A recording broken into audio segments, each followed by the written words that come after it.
What if the most powerful man in medieval Europe didn't wear a crown, but a robe? What if he once crowned emperors, defied kings, sparked wars, and led 1 billion faithful from a country no bigger than a golf course? This is the story of the Pope, one of the oldest, most mysterious, and most influential roles in human history. But how did a humble fisherman become the foundation of 2,000 years of power and faith? Let's find out. The Catholic Church teaches that the papacy began with St. Peter, one of Jesus' 12 apostles. According to Scripture, Jesus told Peter, "You are the rock upon which I will build my church."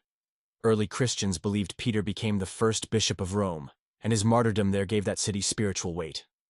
As Christianity spread, the Bishop of Rome was seen not just as a local pastor, but as the spiritual successor to Peter, holding the so-called keys to the kingdom. Over time, this belief evolved into the institution we now know as the papacy. In the early centuries, the Pope wasn't a monarch, just one bishop among many. But as the Roman Empire crumbled, popes like Leo the Great and Gregory the Great filled the power vacuum. They negotiated with barbarian invaders, fed starving citizens, and preserved learning in dark times. In a fractured world, the Pope became more than a religious leader. He was the face of civilization. By the 6th century, the Pope was guiding kings, sending missionaries, and protecting the soul of a crumbling empire. Then came the turning point. On Christmas Day, 800 AD, Pope Leo III crowned Charlemagne as Holy Roman Emperor. It was a bold statement. Emperors ruled at the Pope's blessing.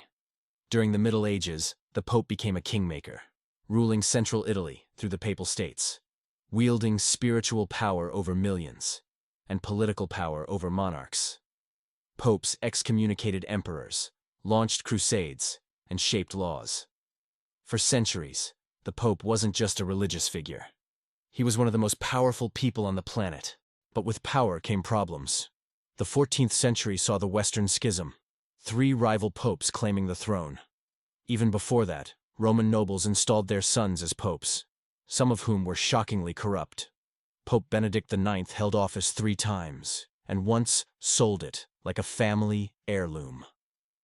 And in a bizarre moment, Pope Stephen VI dug up his predecessor's corpse, put it on trial, and declared him guilty. The papacy wasn't just spiritual, it was political, personal, and sometimes downright surreal. To stop the chaos, reforms were made. In 1059, only cardinals could elect the Pope. By 1274, cardinals were locked in a room, conclave, with a key, until they chose a successor. That's the origin of the modern conclave. No outside contact, no interference. Black smoke means no decision. White smoke means we have a new pope. From this point on, papal elections became tightly controlled, focused on secrecy, ritual, and the idea that the Holy Spirit guides the vote. Fast forward to the Renaissance. Popes acted more like emperors than pastors. They built masterpieces, commissioned Michelangelo, and even led armies. Pope Julius II wore armor. Pope Leo X hosted lavish banquets. To fund these projects, indulgences were sold. Payments for forgiveness. They sold salvation to build basilicas. And it worked. Until it didn't.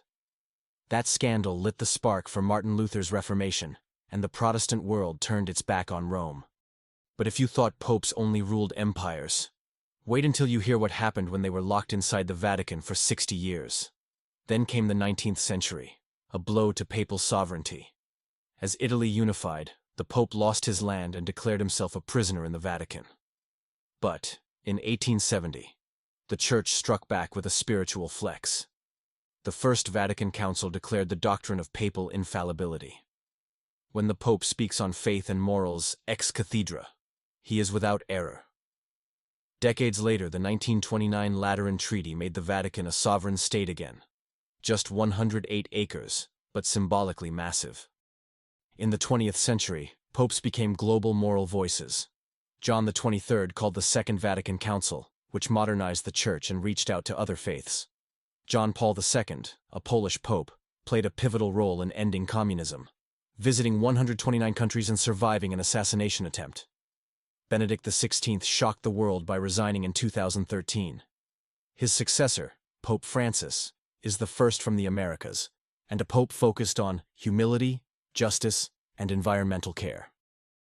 Today, choosing a pope follows ancient tradition, refined by modern order. When a pope dies or steps down, cardinals under 80 gather in the Sistine Chapel. They're cut off from the outside world. No phones, no news. They vote up to 4 times a day until someone receives a 2/3 majority. Then comes the moment. White smoke, ringing bells, and the words, Habemus Papam. We have a pope. It's the oldest election system still in use today. So what does the pope actually do? He leads over 1.3 billion Catholics. He's the Bishop of Rome, a global ambassador, a moral voice, and a teacher of doctrine. He writes encyclicals on issues from poverty to climate change.